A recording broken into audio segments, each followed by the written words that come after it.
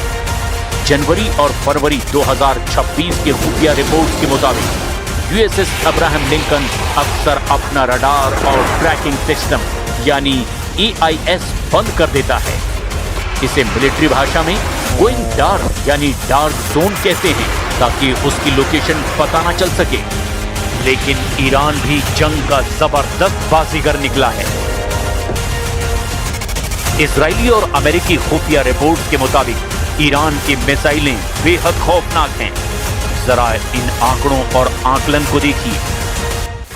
Iran की तरफ से हमला होगा, इसे लेकर इजराइल के पास क्या क्या खुफिया इनपुट हैं, जरा वो भी जान लीजिए। इजरायली खुफिया एजेंसियों मोसाद और IDF खुफिया एजेंसी ने ट्रंप को सौंपने के लिए एक विस्तृत स्लाइड डेक और डोजियर तैयार किया है, जिसे लेकर कई दावे किए गए हैं।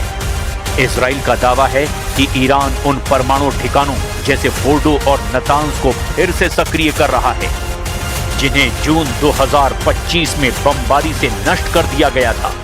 वे अब और ज्यादा उन्नत सेंट्रीफ्यूज का इस्तेमाल कर रहे हैं।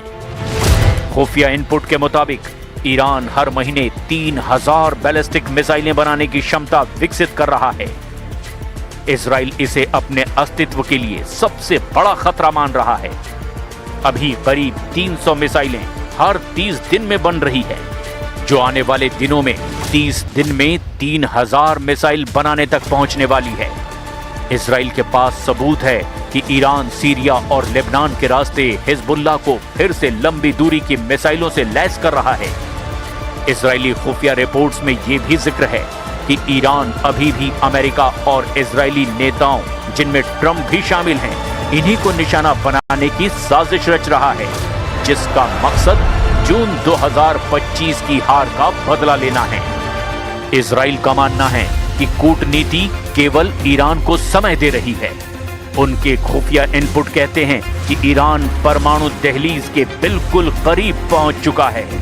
ईरान के पास अलग अलग मिशन के लिए अलग अलग श्रेणियों के ड्रोन हैं, जो इजराइल के लिए किसी काल से कम नहीं हैं। इजराइल को ईरान की परमाणु क्षमता से ज्यादा ईरानी मिसाइल और ड्रोन का खौफ है, जो मधुमक्खियों के झुंड की तरह से हमला कर सकते हैं।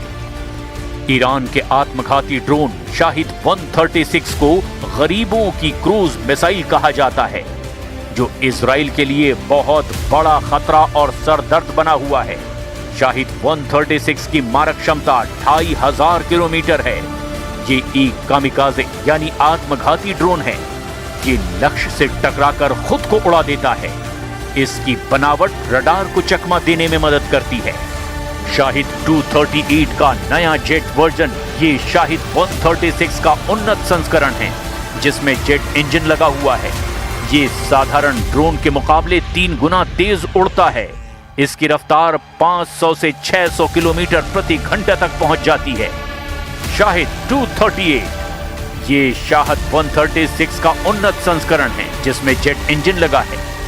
इसकी तेज रफ्तार के कारण इजरायली एयर डिफेंस को प्रतिक्रिया देने का समय बहुत कम मिलता है। आराश 2 इसे विशेष रूप से इजराइल के तेल अवीव और हाइफा जैसे शहरों को निशाना बनाने के लिए बनाया गया है। इसमें भारी विस्फोटक ले जाने की क्षमता है।